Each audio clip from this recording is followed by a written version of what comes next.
Focus is what will allow you to have higher quality early. Focus is what will allow you to get the better talent. Instead of thinking, well, I need all these people doing all these things. No, find the one thing that makes it tick. What is the one thing why they hire you and not somebody else? And just go all in on that one thing and say no to the other things that are around it. Welcome to the Edge for Tomorrow. I'm Tracy, CEO of Windsor Edge. Today on Edge for Tomorrow, I'm joined by Jeff Soha, CEO of Soha Capital. Jeff, thanks so much for being here with me. Thanks for having me on, Tracy. I always like to start with a challenge. In one sentence, and people usually use more than one sentence, but in one sentence, your name, company, what you do, and why you do it. I'm Jeff Soha. I'm the founder of Soha Capital. We work for entrepreneurs, giving them financial clarity and peace. We do that to help them by putting resources back into their hands they wouldn't otherwise have, so they can have a ripple effect impacting their company and community. What were some of the career highlights that really pushed you in this direction? Yeah, I would say it probably started as a kid growing up in a family owned construction company. My grandfather had started, my dad took over and ran it. And just sort of growing up hearing the stories of an entrepreneur and the challenges and the struggles and the pain points. And I think even from an early age, hearing sort of this mantra, this feeling that the really wealthy, the really successful, the really whatever, that they had something available that wasn't available to my family.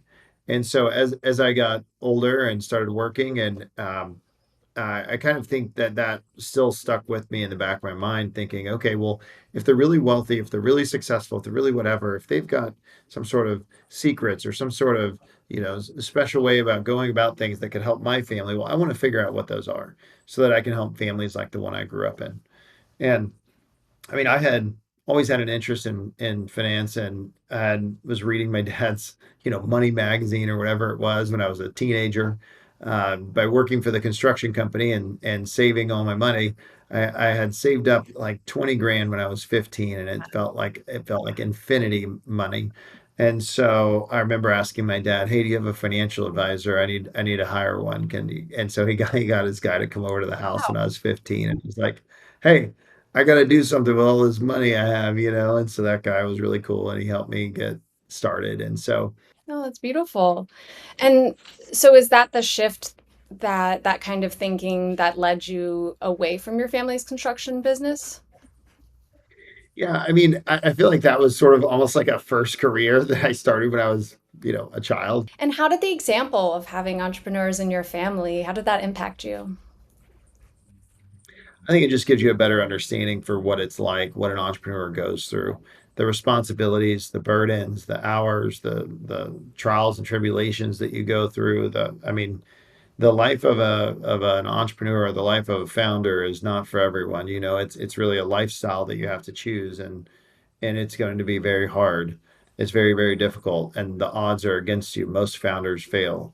I think only 4% of entities in the United States have over 1 million of revenue. So that's terrible. I think there's something like 90% fail in the first 5 years, and of the ones that make it, 90% fail the second 5 years. The odds are tremendously not in an entrepreneur's favor. So it's an incredibly difficult road to follow. And so I think growing up with a deep understanding of that, having my dad around to hear, and see what he was going through and what he lived through and the stories and all of that. I mean, gives you a real firsthand exposure and training almost, that I think allows us now to serve those kinds of families with a deeper understanding. I mean, in fact, one of the things we look for in people we hire, if at all possible, is hiring people whose parents were small business owners or that were entrepreneurs or self-employed. And some of our employees have also had their own business in the past, so they have firsthand experience there. So the ability to relate to an entrepreneur and founder is critical. Mm. And when you started Soha Capital in 2021, what did you want to do differently in the space? Well, this is my second firm, and so, the first firm, it had a lot of trial and error. It was a lot of it's almost like a Frankenstein business, right? You start out, you have nothing, you don't even really know what you're doing, and you're just trying to make it up as you go. And so through that 12-year period of scratching and clawing my way out of nothing and then just building into something, um, you sort of have this like legacy drag on the business where all the stuff you did in the first year, some of that is still sticking with you. And you build systems and things and you're still trying to like get away from that or evolve, and it makes it really really difficult because Mhm. you sort of have this. I just think about it as like a legacy drag. And so with the opportunity to sell that one and then start a new one, the new one, it's like I get to take all of the lessons learned, all of the best practices, all of the best ideas, the things that were harder to implement from that legacy drag, and then start with a clean slate and say, okay, we're gonna start with the starting point being the best ideas to date. Mm. So the starting point is at a much higher level and it's a lot cleaner. So then you can build from there much, much faster. So from that point, being able to move much faster, what did that allow you to do? Well, being well capitalized, okay, and then already starting with a baseline that's much higher. In my business, what I've found is that every year the clients tend to get bigger and better. And that probably corresponds with every year having better knowledge, better systems, better tools, et cetera.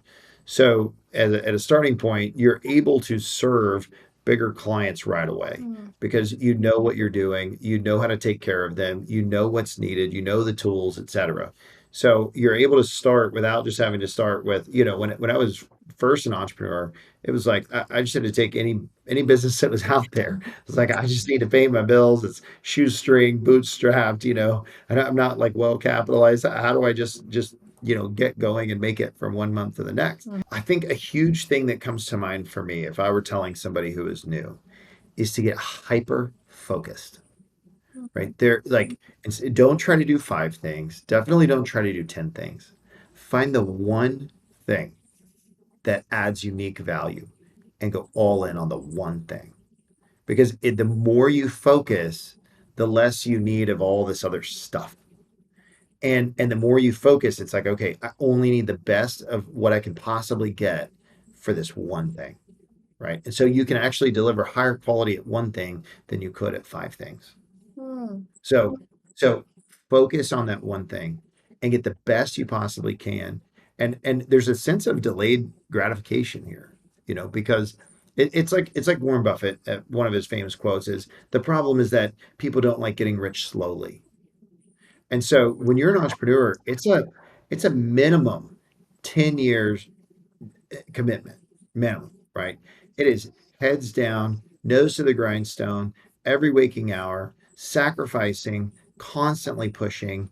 It is painful. It is everything you got, all gas for 10 years.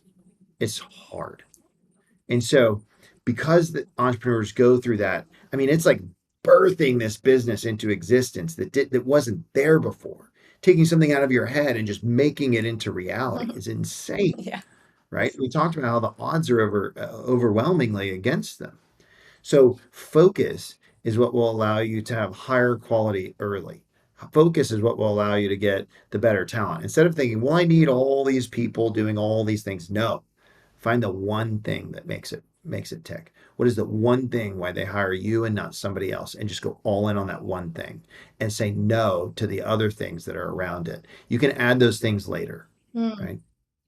right? Those 10 years, it sounds like the equivalent of the first 10 years of maybe somebody's career in a really competitive field, um, probably in finance, and that kind of, or becoming a doctor, that kind of, yeah, having to tough it through.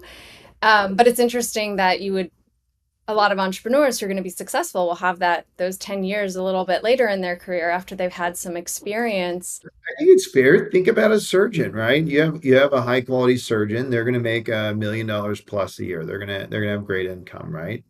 Well, they spent 10 years living on, corn dogs or whatever, like a hot dogs or something. And they were in like a studio apartment and they were basically broke. making nothing, probably going into debt, and then they get to residency. They still make, minimum wage basically. They're hardly making anything. So they completely sacrifice their 20s, Hmm. right? And then when they're 40 and they have great income and they're making a million or 2 million bucks a year, and everyone's like, oh, must be nice. And it's like, well, they made decisions just like an entrepreneur does if they're in their 20s, the first 10 years. They made decisions that the other people won't make. And you work with clients making over 10 million, right? Correct. Uh, so what makes this relationship work so well and why that threshold? Yeah. So once you have entrepreneurs that have significant income, you know, those entrepreneurs have demonstrated an ability to create and really impact their world. So our belief is that if we want to change the world, if we want to have a big impact, and we want to help, address some of the financial epidemics in our country, well, to try and go help every single person individually, that sort of takes a one to many mass media kind of approach. And you see some people doing that with radio shows and TV shows and things, where they're trying to give, kind of generic, basic advice to the masses. The approach we've taken is that those entrepreneurs are going to have people inside of their company and inside of their community. And our belief is that through our planning, by freeing up cash flow, reducing expenses, saving taxes, cutting expenses, that free those dollars back into that entrepreneur's hands, that entrepreneur is going to do better with those dollars than, say, the government would. So if we cut their tax bill in half and they now have those resources, they're going to be able to deploy those in ways that grow their companies, create new jobs, impact their community, maybe increase their charitable philanthropic giving, right? And so there's going to be this ripple effect that has a great impact in the financial epidemic of our country. Hmm. And by empowering those entrepreneurs to do what they're naturally hardwired to do, that's where that impact is going to come from. Do any clients come to mind whose businesses you've impacted? Yeah, I mean, I mean, we can talk about those all day long. I mean, there's a tremendous amount of stories where, I mean, I would say, speaking about the philanthropic impact, where through our planning, helping these people who would love to give more, but can't see how they can do it and how they can accomplish all their goals. And through really good planning, you're able to help them direct more money into charities and philanthropy that maybe otherwise would have gone to the government, let's say.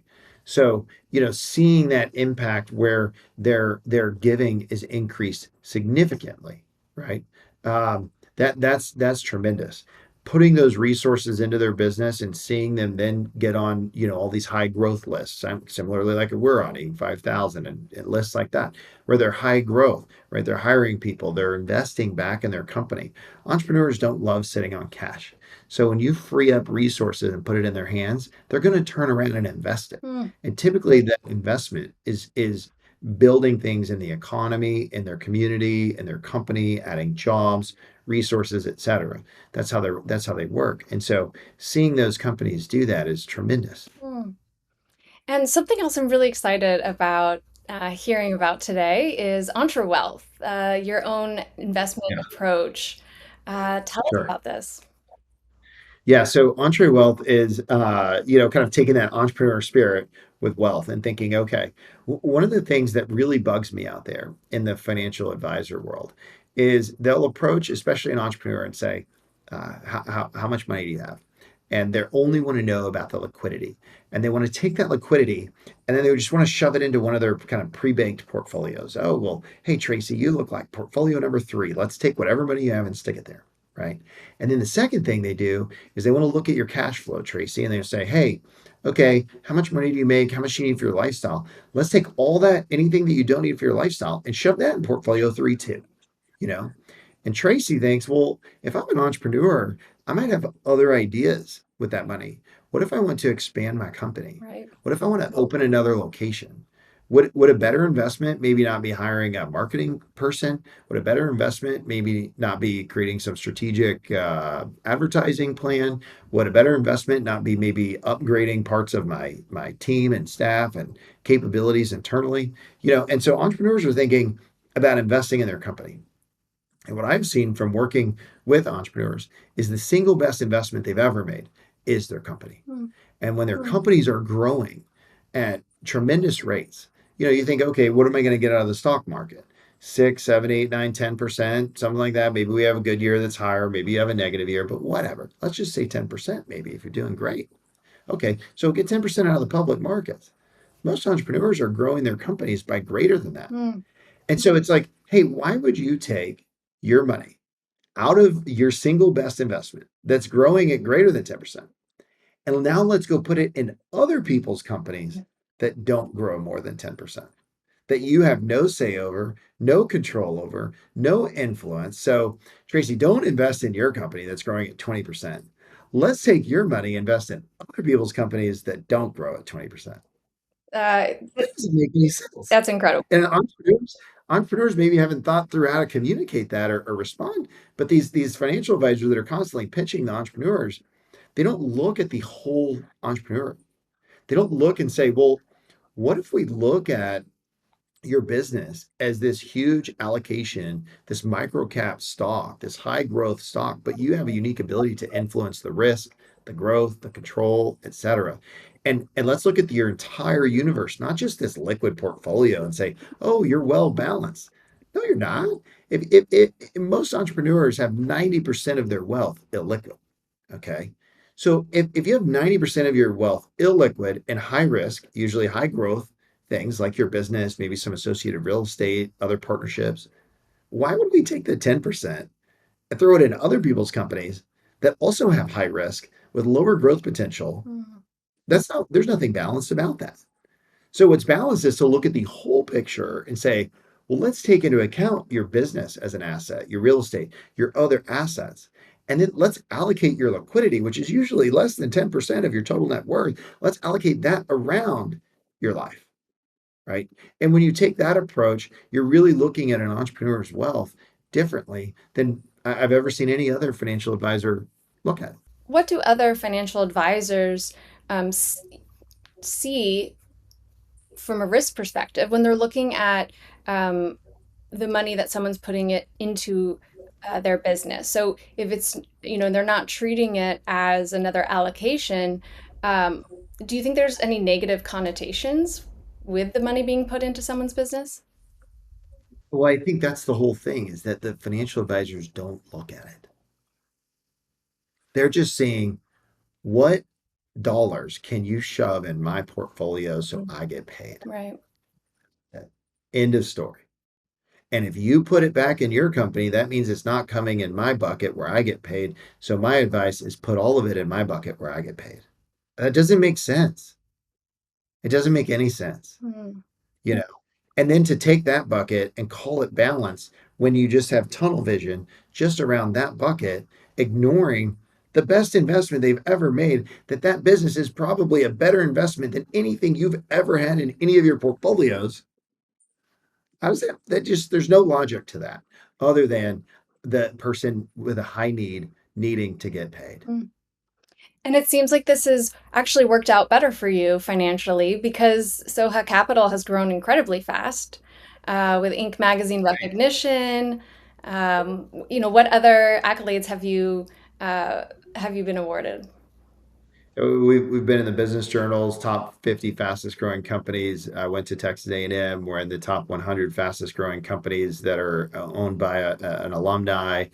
We just made number 627 on this year's Inc. 5000. So we're probably one of the highest ranked wealth management firms in the country.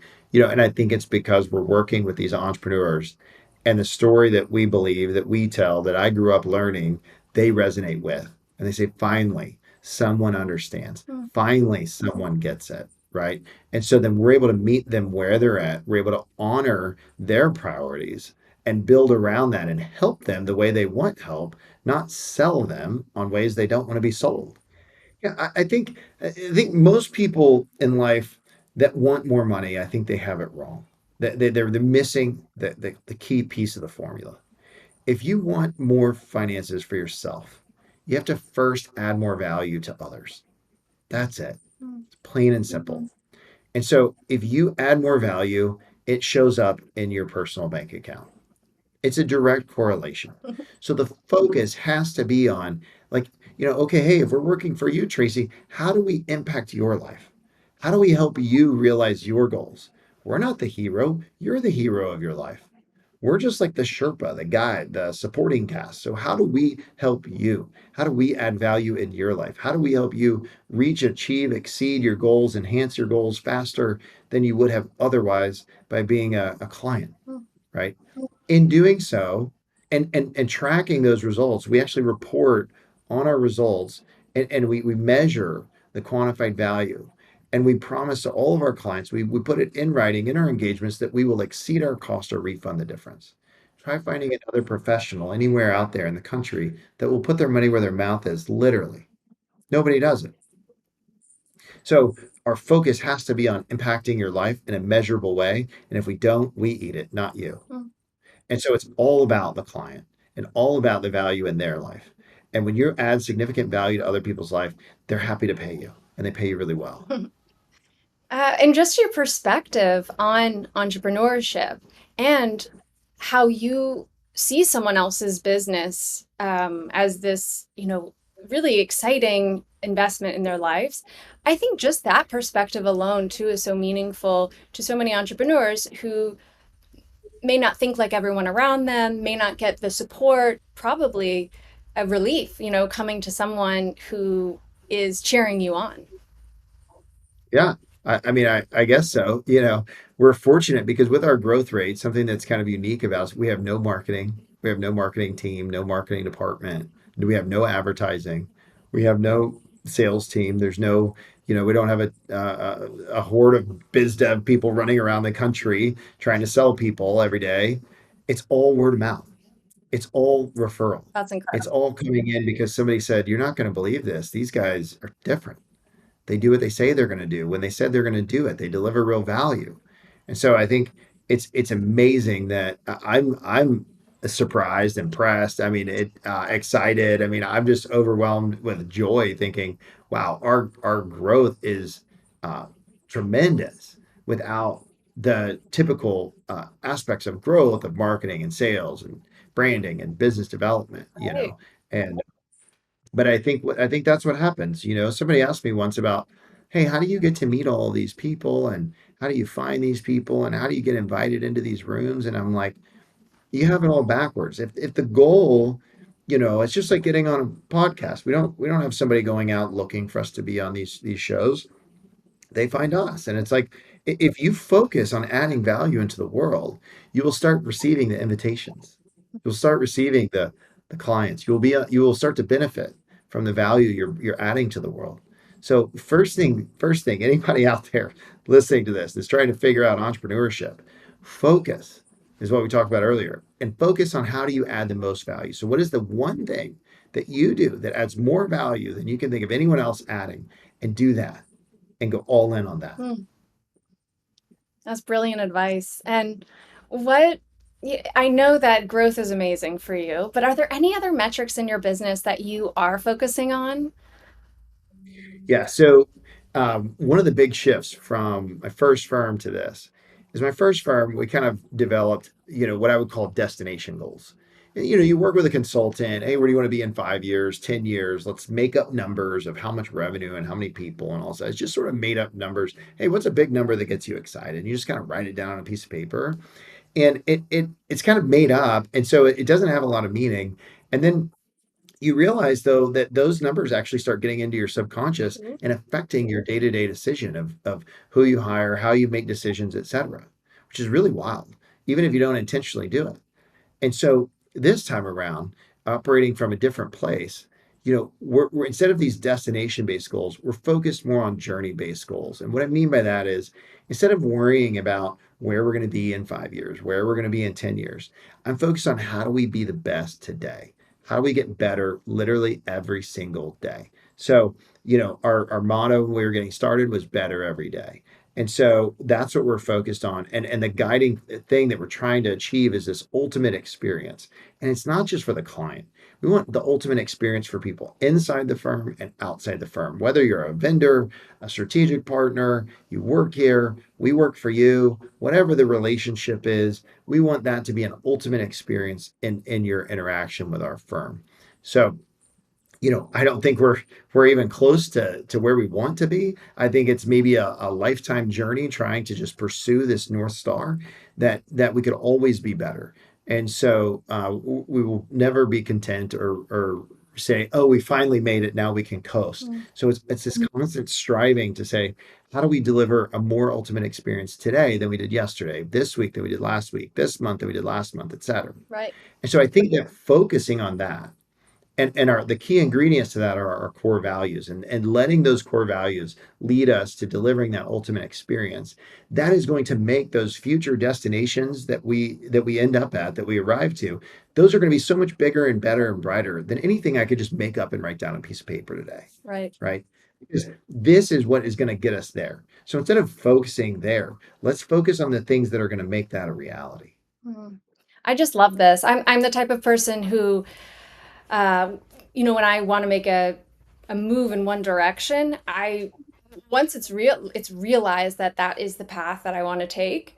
It's I don't like to wait. I like to take action immediately. I bet a lot of entrepreneurs are like that as well.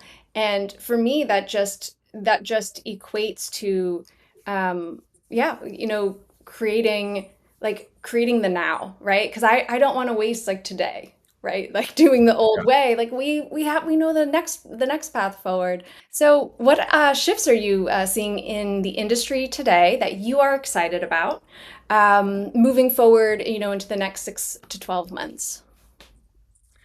I think there's a shift away from the traditional financial advisors. And I think that the future of the financial consulting and advising industry will end up looking more like what my firm does now. Mm.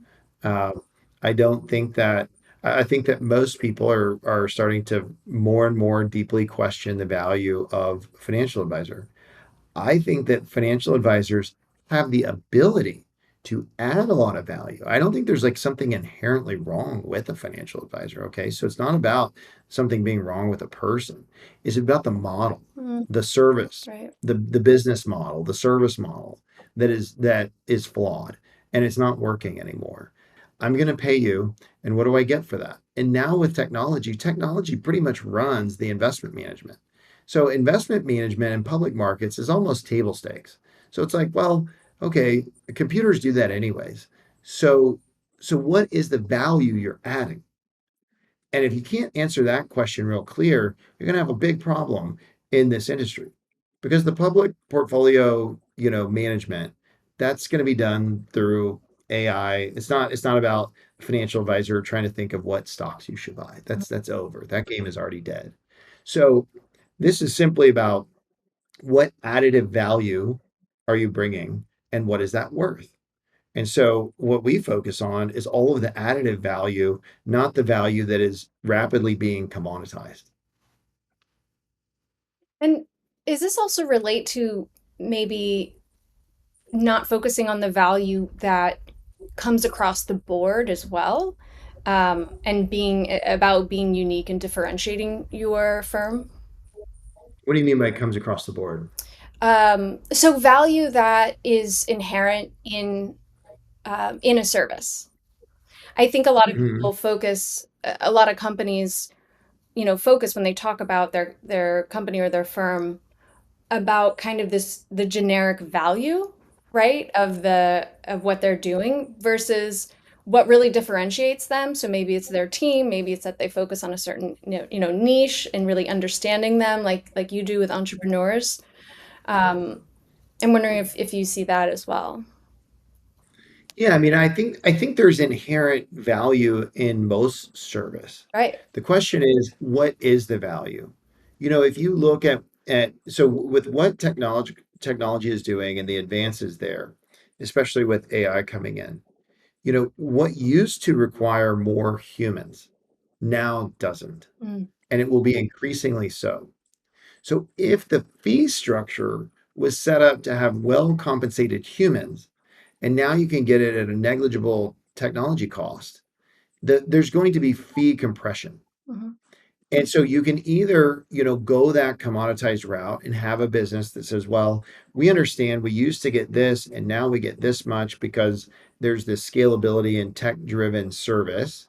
So the fees are going to be compressed. The Right. fees are going to be compressed as a result of this commoditized tech-driven service, which is what happens when technology goes into something. Initially, it's very expensive, and then rapidly the price declines. It's no different. So you have to have some human added value above and beyond the components that are being compressed on the fees from tech. Because all your competitors are going to unleash this tech and they're willing to take a penny where you're asking for a dollar. And so if making a penny doesn't work for you and you need to make the dollar, well then you've got to find a new way Mm. of justifying that dollar. So you can still make the dollar. You're just going to have added value. Used to, this was your value. Now AI said, well, that value is still there. It's just not a dollar anymore. It's a penny. Right. So if it's a penny, then what are you going to do to earn your dollar? Wow. Well, that sounds like it requires growth and creativity um, from financial planners and other industries impacted by AI. And and everything grows at the rate that we do. That you do, that I do. Mm. If I want my company to grow, it's going to grow at the rate that I do. And collectively, that each person here grows. If you want your income to grow, it's going to grow at the rate that you do. Mm. And so, if you want some self reflection, it's just look in your calendar and what investments are you making in yourself to grow? How much time are you allocating to your growth?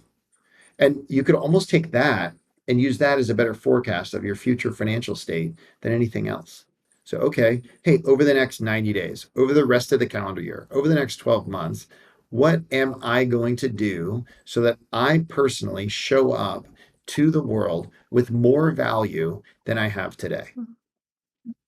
So, how can I bring more value to the world in 3 months or 6 months or 12 months than I'm able to bring today?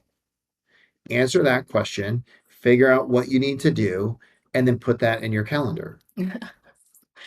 And then that way, 12, because if you show up 12 months from now with the same value that you bring today, Yeah. you have diminishing return because the world is going to continue growing, which means you're going to start to experience a gap. So your growth is going to stall or possibly even decline. Wow. Yeah, that's an incredible insight and kind of a wake-up call, right? If we want to keep growing in our Yeah. careers. It's like everybody wants the results. Everybody wants the financial results that come with growth. Mhm. But it's just like anything else. Growth usually requires pain. It's the old saying, no pain, no gain. I mean, it's that, that's what they're talking about. Right. Yeah, absolutely. I mean, and pain can come in other forms too, like boredom, learning a technique, learning a new skill. It's the painful in the repetition and Yeah, uh, a pain of failure. Hey, I've got to I fail fast and fail forward and fail often and all love it. those things. There's pain in that, I love right? it. Yes. It may come if you're an entrepreneur, there's pain and rejection, right? There's all sorts of pain, but you've got to lean in and embrace it and look for it because they think about like the pain of rejection if you're building a business. If you're not getting rejected, are you even trying hard enough? Are you pushing the limits? Are you charging enough? Are you asking enough? That is really interesting. I love that. Yeah, I mean that takes the fear out of it too. We have such a negative connotation with rejection, um, but you really flip that. Yeah. I mean, you probably don't want like 90% rejection, but I mean, you probably need at least 20% rejection. If you're not getting 20% rejection, you're so far from the line of growth, you're not growing, Wait, I love you know? that. I love that. How many people have rejected us this week? Like, let's put it, yay, like we got to our 20%, we're growing, like, Yeah. Like you're towing the line. But if you're not getting rejected, you're probably not asking for enough. And you're not, you need to rework your pricing or your structure or whatever. oh, that's incredible. Well, Jeff, today has been so insightful. Jeff, it's just brilliant. Can't wait to see continued growth and success for your firm and all the entrepreneurs that you're supporting. Thanks, Tracy.